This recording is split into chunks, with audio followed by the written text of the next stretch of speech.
아멘. 심판의 날이란 제목으로 목사님께서 말씀 선포해 주시겠습니다. 자, 우리 3층 본당, 4층, 중2층, 유아실, 지하 영상 예배실, 하나님이 오늘 동일한 은혜로 함께 하시기를 주의 이름으로 축복합니다. 자, 다 같이 한번 따라 하시겠습니다. 심판의 날, 72년 전 1950년 6월 25일 주일 새벽 4시에 북한군이 휴전선을 넘어서 남침을 감행을 했습니다. 남한은 정말 아무런 준비 없이 그냥 무한정 당했습니다. 그래서 피 흘리는 전쟁을 통해서 남북한 사망자가 300만 명을 넘었습니다. 그 다음에 미국 군인만 4만 5천여 명이 목숨을 잃었습니다. 나머지 참전한 16개 국가에서 온 수많은 군인들이 목숨을 잃고 또 수많은 사람들이 팔을 다치고 다리를 다치고 폭탄에 실명을 하고 안타까운 상황을 맞이하게 된 것이 바로 72년 전에 6.25 전쟁이 옳습니다. 우리가 여러분 구약의 성경을 보시면 전쟁이 굉장히 많이 있습니다.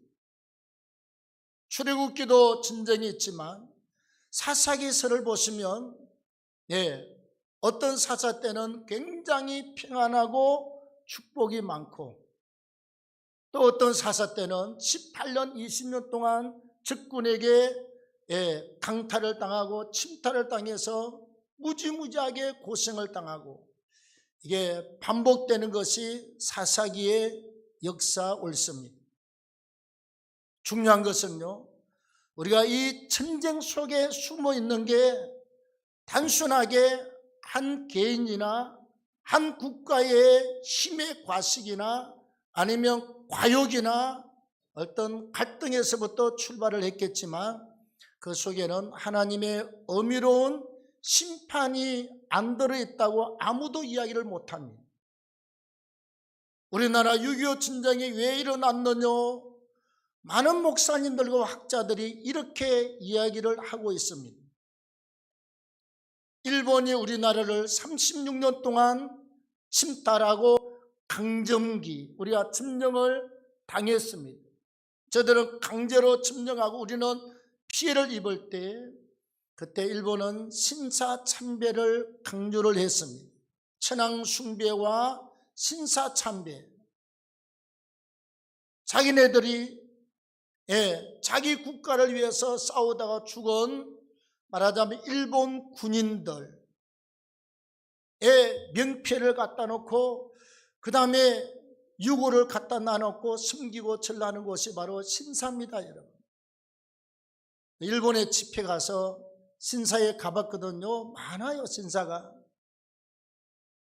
한국의 목사님들이 총칼 앞에 거기에 가서 다 무릎을 숙이고 그 다음에 고개를 숙이고 우상 숭배 앞에 항복하고 말았습니다. 하나님이 평양에 대부흥을 주셨고 이북에 수많은 교회가 세워질 때 일제 강점기 시대에 이 남한의 북한에 있는 목회자들이 우상 숭배하고 거기에 귀신의 사당에 무릎을 꿇은 것이 6.25 전쟁의 발단이고 하나님의 심판이 그 속에 들어있다는 이야기를 공식적으로 많은 분들이 하고 있습니다. 그렇습니다, 여러분. 모든 전쟁 속에는 단순하게 한 나라의 욕심 때문에 있는 것이 아니라 그 속에는 하나님의 어미로운 심판의 잣대가 들어있다는 것입니다. 히브리서 9장 27절에 말씀합니다. 사람에게 죽는 것은 하나님이 정하신 것이요 그 이후에는 심판이 있다. 한 번 죽는 것은 모든 사람에게 하나님이 정하신 것입니다. 그러나 그 위에는 반드시 심판이 있다는 것입니다. 오늘 우리가 6.25 동란 72주년 맞이하면서 우리 개인과 온 세계의 심판주로 등장하실 주님을 바라보시면서 심판의 날에 대한 말씀을 같이 나누도록 하겠습니다. 첫째, 심판의 날은 하나님이 정하신다는 것입니다. 모든 심판의 때와 심판의 날, 또 개인의 종말, 개인이 죽음을 맞이하면 하나님 앞에 가서 바로 심판대 앞에 서게 돼요. 구원이냐, 믿음은 구원, 불신자는 지옥의 형벌, 구원을 받은 사람은 하늘나라 상급의 심판으로 나타난다는 것입니다. 그래서 개인의 심판의 날, 다음에 어떤 국가적인 심판의 날, 더 나아가서 이 우주적인 종말의 때를 심판하실 분은 바로 예수 그리스도 하나님이 정하신 줄로 믿습니다. 오늘 3절 말씀에 보면 하나님이 그래요. 그들의 날이 120년이 되리라.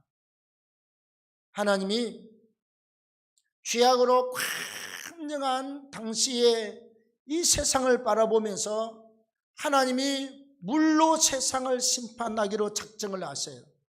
그리고 말씀하시기를 그들의 날이 120년이 되리라. 창세기 6장 3절 말씀입니다. 그 다음에 13절 말씀이 오면 이제 그 끝날이 내 앞에 이르렀다. 이렇게 말씀을 합니다. 하나님이 세상을 심판해서 120년 후에는 완전히 멸망을 시키는데 13절에 와서는 이제 저들의 심판이 내 앞에 이르렀다. 여러분, 우리가 생각하면 120년은 어마어마하게 긴 세월이지만 하나님 앞에서는 하루가 7년 같고 7년이 하루 같던 하나님의 시간입니다. 잠깐이에요. 이제 120년이 되면 저들은 모두 나의 심판 앞에 들어가게 된다. 심판의 날짜를 노아가 정한 것이 아닙니다, 여러분. 심판의 날짜는 목사가 정하는 게 아니에요. 총회장이 정하는 것도 아니고 대통령이 정하는 것도 아닙니다. 개인의 종말과 그 이후의 심판, 다음에 어떤 국가나 다음에 우주적인 모든 지구촌의 이 종말의 사건은 하나님이 날짜를 계획하시고 심판의 날을 정하시고 하나님께서 행하시는 줄로 믿습니다. 우리가 이 땅을 살아가면서 성경이 말씀하고 있습니다. 인생은 70이고 강건하면 80이라도 그랬어요. 하나님이 정하신 날짜가 70이고 강건하면 80이에요. 120년은 그냥 과한 말에 불과합니다. 노인들 위로하기에 불과하지. 여러분, 우리가 120년 한번 살아봐요. 죄송합니다. 대수변 봐가지고 밥그릇에다 다 바르고 벽에다가 다 이렇게 바르고 그러면 여러분 120년이 얼마나 고통스럽고 지옥 같은 시간이겠어요?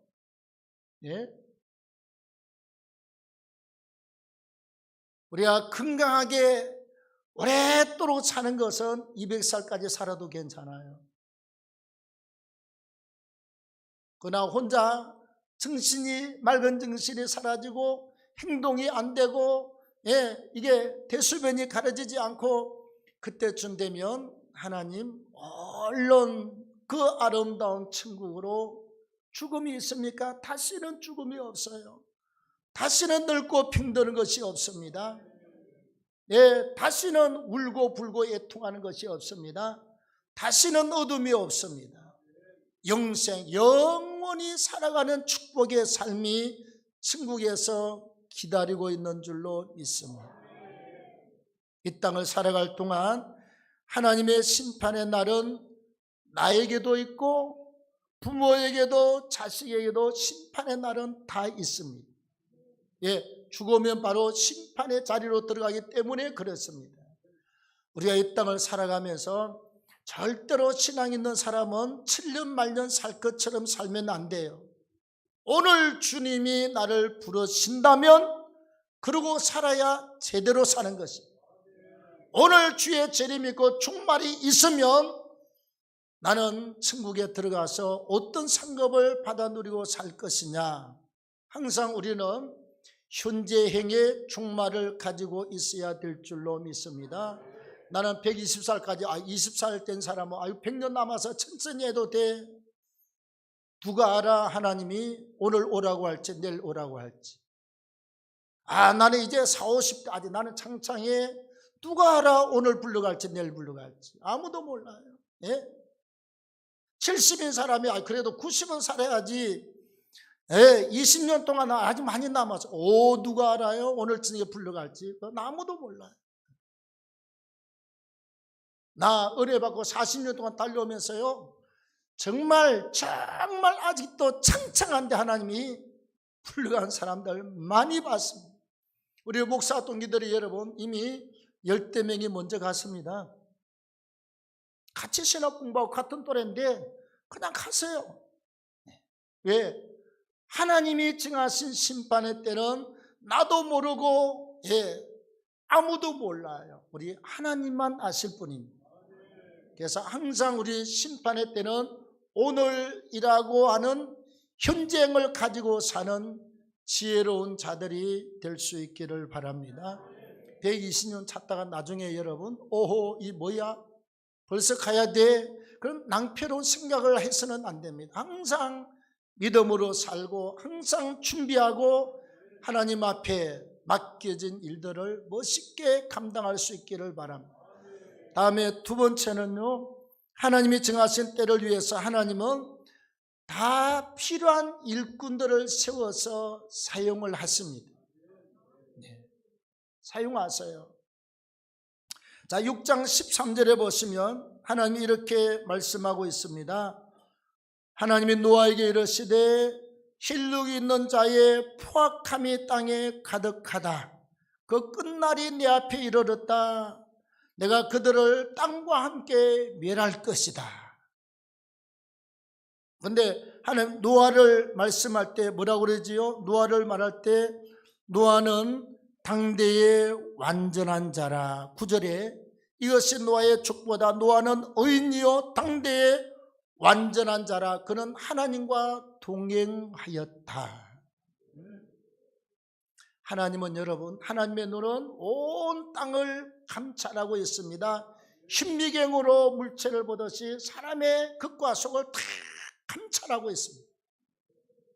성경이 이렇게 말하고 있습니다. 하나님의 눈은 자기를 찾는 사람을 하나님이 찾으신다. 하나님을 향해서 하나님의 도움을 요청하고 하나님의 은혜를 갈망하고 하나님의 능력의 손길을 갈망하는 사람을 하나님은 찾으시고 그 사람을 거룩한 의인의 도구로 사용한다 이 말이죠. 노아처럼 노아는 의인이요, 그 다음에 그는 완전한 자요, 그는 하나님과 동행하였다. 이 믿음을 가지고 살면 하나님이요, 사람을 뽑을 때 목사건 성도건 간에 믿음 있는 사람을 들어서 하나님이 축복을 하십니다. 들었어요. 하나님 앞에 우리가 엎드리면 엎드릴수록, 하나님을 의지하면 의지할수록 하나님은 자꾸 그 사람을 일으켜서 붙들고 쓸고 쭉쭉쭉쭉 하나님이 올라가십니다. 그래서 하나님을 찾고 찾는 사람이 되어서 하나님의 눈에 딱 뜨이면 뜨이는 교회는 하나님 앞에 멋있게 쓰임을 받습니다. 우리 교회는 대형교회는 아니고 여러분 중형교회입니다. 한창 왕성하고 번성할 때 총재직이요, 총에 2,100명이 등록이 됐습니다. 애들하고 막 재직들, 이제 다른 못 걸려 있는 사람들이, 우리 교회뿐만이 아니라 다른 교회도 또 매 마찬가지입니다. 이름이 올라 있는 사람을 갖다 빼버릴 수도 없고 한 번씩 나오고 하는데, 그런데 보십시오. 윤식조 목사님이 세미나 했고, 그 다음에 우리가 하고, 설동호 목사님이 하고, 부산 풍성한 교회가 하고, 김승호 목사님, 나하고 김승호 목사, 설동호 목사님은 다 우리 교단이잖아요. 예. 또 우리 박사원에서 같이 리폼더 박사학위를 같이 받았어요. 한국교회에서 이 내 교회를, 한국교회를 깨우고 목회자를 깨우는 쪽으로 하나님이 단 15년에서 우리는 23년째 하나님이 쓰시고 있습니다. 왜? 내가 잘나서 그런 것도 아니고, 뭐 신월동 우리 서민들 세상이잖아요. 저 강남이나 저 목동에 그냥 이렇게 정말 알짜배기 땅에 사는 사람이 아닙니다. 우리는 다 서민들입니다. 대단한 사람도 없고 날고 기는 사람도 없고 뛰는 사람도 없어요. 하나님이 쓰는 이유는 우리는 기도와 선교의 목숨을 걸었기 때문에 하나님이 쓰고 계십니다. 하나님은 기도하는 개인을 쓰시고, 기도하는 교회를 쓰시고, 기도하는 사업장을 하나님이 쓰시는 줄로 믿습니다.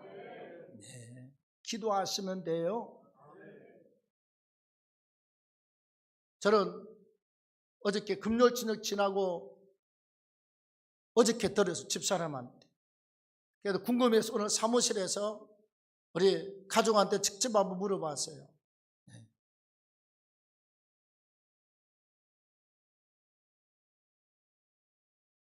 우리 홍건표 집사님 맞지요? 금요일 날 올 때 항상 이렇게 앉아서 엎드려서 일을 하기 때문에 이 등짝이 항상 아팠대요. 직업병이에요. 의사들은 목 디스크고요. 그 다음에 뭐 이렇게 해서 일을 많이 하는 사람인데, 어떤 사람은 예배 드릴 때 이렇게 해서 예배 드립니다. 이렇게 하면 목이 그냥 쑥 빠져버립니다. 그 변호사급의 사람인데, 근데 그 이야기 직접 들었습니다. 직업병인데 목을 이렇게 하면 목이 그냥 쭉 빠져버립니다. 자동인가 봐. 허리가 늘 이렇게, 허리가 아니라 허리하고 등하고 이렇게 이 라인이 아파서, 굉장히 아파서 교회 올 때 하나님께 이 등짝을 고치고 싶은 마음을 가지고 왔다고 그래요. 예배 드릴 때도 나는 몰랐습니다만 혼자서 막 이렇게 힘들어서 이랬다는데, 우리가 항상 예배 드리고 나면 안수기도 하잖아요. 내가 이렇게 머리 위에는 절대로 손을 안 대거든요. 왜? 옛날에 어느 할머님이 다른 교회 다니다가 왔는데 연세가 70대 중반인데요, 내가 꼭 안수기도 하면 내가 이렇게 하면, 노인 내가 왜 그렇게 손이 빨라? 순식간에 갖다 자기 가슴에다 갖다 대요. 할머니 가슴 치고 그렇게 큰 가슴은 처음 봤어요. 꼭 갖다가 그냥 손만 던지면 순식간에 갖다 가슴에다 그냥. 그래서 그 할머님은 얼른 안수하고 손을 뗐어요. 손 오기 전에. 여러분 얼마나 민망해요. 안수기도 하면 안수기도를 받아야지. 여기가 자기 가슴에 이렇게 갖다 대는데 그냥. 참 난처했습니다. 그래서 옛날도 그랬지만 머리 위에는 여자건 남자건 큰 손을 떼지 않습니다. 아주 특별할 때 우리 집사람하고 교육자들하고 막 같이 그냥 그러면 저는 머리에 손 얹고 우리 집사람과 교육자들은 다른 데 손 얹고 하지만 손을 안 얹는데, 거기 홍건표 집사님이 이렇게 오는데 마음이요. 뭔 마음이 오느냐, 이 덩어리에다가 손을 대라는 그 마음이 왔어요. 실제로. 근데 이상하다. 머리만 손 얹는 내가 왜 이렇게 등허리에 이 안수 기도를 해야 된다는 그런 마음이 지나가요. 그 마음이. 그래서 등허리에 손을 얹고 기도를 하고 왔습니다. 근데 희한한 건 예배 끝나고 집으로 가는데 등허리가 하나도 아프지 않고 다 나아버렸습니다. 직업병이. 근데 사람이 그거 못 믿어요. 그 다음에 차고 나봐야 내가 확인하지. 그래 차고 났더니 진짜 괜찮대. 또 차고 났더니 진짜 괜찮대. 집사님 맞습니까? 네, 직업병 하나가 치료를 받았습니다. 우리가 여러분 예배 드리는데 그냥 앉아 있으면 그냥 우리가 예배 드리고 앉아 있는 것 같지만 하나님의 성령이 우리와 함께 하십니다. 하나님의 말씀의 능력이 우리와 함께 하십니다. 어떤 사람은 방언도 터지고 어떤 사람은 병도 낫고 어떤 사람은 귀신도 떠나가고 승리를 얻게 되고 우리가 하나님을 자꾸 찾으면 하나님은 노아 시대 때는 노아를 썼고 하나님께서 또 아하방 시대 때는 엘리야를 쓰고 또 출애굽할 때는 모세를 쓰시고 하나님은 시대마다 쓰시는데 개인도 하나님 앞에 믿음으로 서 있으면 하나님이 써요. 그 다음에 교회도 하나님 앞에 깨어있는 교회는 하나님이 쓰시는 줄로 믿습니다. 모든 기관과 단체가 그래요. 하나님을 경외하고 하나님의 도우심을 구하면 하나님은 일을 하시는 분이십니다. 그 사람과 그 단체와 그 교회와 그 기관을 들어 쓰시게 될 줄로 믿습니다. 마지막 세 번째로 하나님이 정하신 심판의 때를 위해서 우리가 해야 될 일이 있어요. 우리가 하나님께서 노아에게 이렇게 말씀을 했습니다. 온 땅에 하나님 앞에 부패하여 온 땅에 포악함이 땅에 가득하였다. 하나님이 보신 저 땅이 부패하였다. 이런 땅에서 모든 혈육 있는 자의 흉이가 다 부패했더라. 하나님이 노아에게 13절에 이르시기를 포악함이 땅에 이르렀으니 끝날이 네 앞에 있다. 내가 그들을 땅과 함께 멸하겠다. 너는 방주를 이렇게 해서 방주를 만들어라.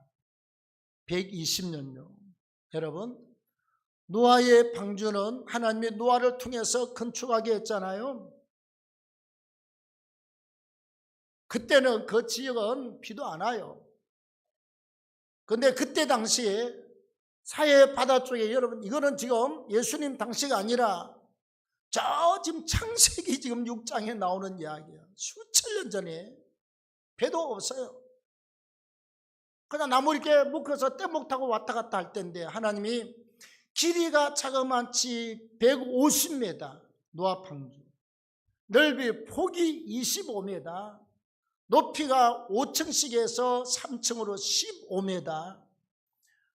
여러분 어마어마합니다. 온 세상에 있는 짐승이나 다 들어와야 되고 노예 가족도 들어가야 되고 어마어마한 면적 150m, 25m 한 층, 두 층, 세 층 나란히 짐승이 들어가고 꿀을 먹고 똥을 싸고 살도록 하나님이 그렇게 만들려고 그래요. 여러분 120년 동안 건축을 하려면요 첫째 인력이 얼마나 필요하냐. 그게 혼자서 어떻게 그 많은 나무를 자르며 노아의 가족 8명밖에 더 돼요.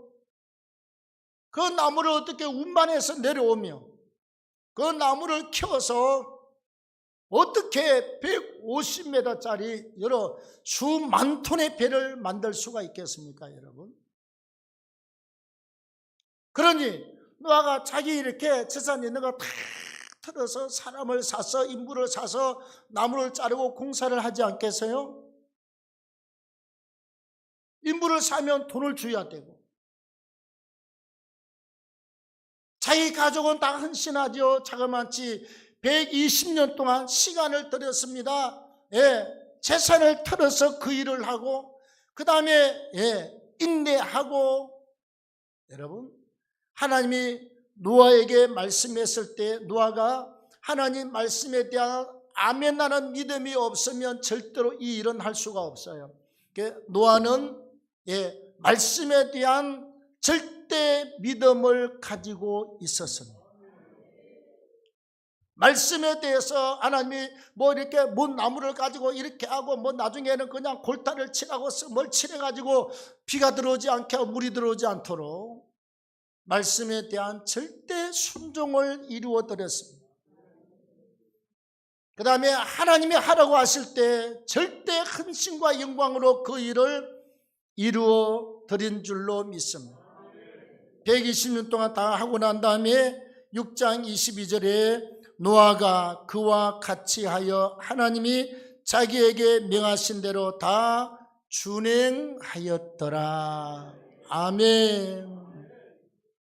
완전히 하나님이 명령하신 대로 배도 완벽하게, 재료도 완벽하게 그 모든 순서를 따라서 완벽하게 이루어들어서 하나님의 심판의 도구로 멋있게 쓰임을 받았습니다.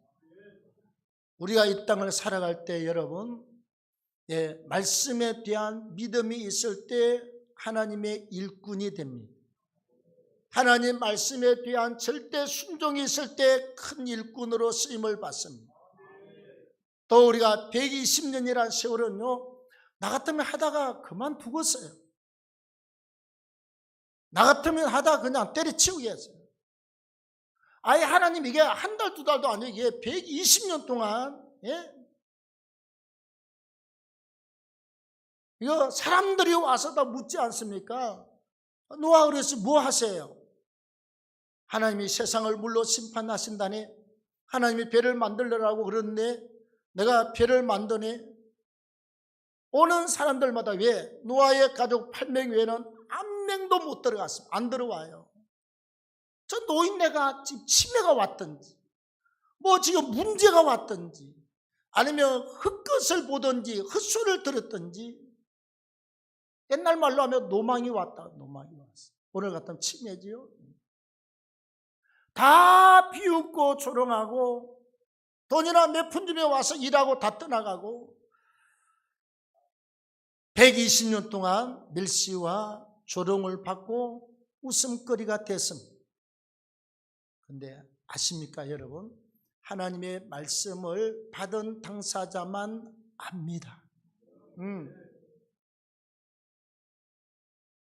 사울이 다메섹 독상하러 갈 때 주께서 사울아 사울아 왜 나를 핍박하느냐? 당신은 누굽니까? 나는 네가 핍박하는 예수니라. 근데 주변에 있는 사람들은 한마디도 못 알아들었습니다. 주님은 사울에게 말씀하셨고 그렇게 우렁차게 사울에게 들렸던 음성은 사울에게만 들렸고 다른 사람은 아무도 듣지를 못했습니다. 우리가 하나님의 은혜의 이 역사는요, 받은 사람만 알아요. 받은 사람. 하나님의 음성을 들은 노아만 알고 사울만 알았던 것입니다.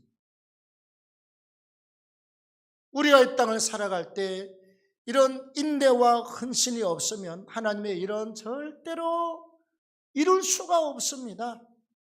첫째는 사람이 지쳐요. 힘들어요. 힘들면 원망불평이 나오게 되어 있습니다.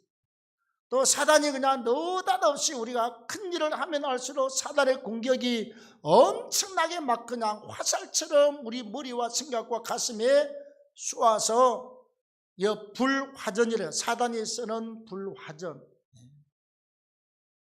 사단이 불화살 우리를 쏜다. 이 영적 전쟁입니다, 여러분. 그래서 우리에게는 구원의 투구를 써라. 가슴에 의의 훈배를 붙여라. 오른손에 성령의 금을 들어라. 말씀이죠. 믿음의 방패를 가져라. 발에 복음의 신발을 신으라. 허리에 진리의 띠를 띄어라. 완전 무장해서 하나님 뜻에 순종해서 하나님의 큰 역사를 바라보고 이 마지막 종말의 때, 심판의 때에 우리가 쓰임받는 축복의 개인, 축복의 교회, 축복의 기관들이 다 될 수 있기를 축원합니다. 오늘 우리 마음을 합해서 하나님 앞에 찬송하며 같이 기도하도록 하겠습니다. 자, 찬송가 180장을 준비하시고 우리 기도하실 때 심판의 때 내가 준비가 되고 우리 교회가 준비되고 이 나라 이 민족 다 가족이 준비가 되도록 그다음 마지막 정말 주의 재림의 때를 위해서 영적으로 깨어있도록 기도하시고 또 여름 신교학교 수련회 우리 신교지 이번에 우간다 가서 5개 우리가 헌당을 하고 옵니다. 헌당을 위해서 건축과 은혜를 위해서 기도해 주시기를 바랍니다. 180장 찬양합니다.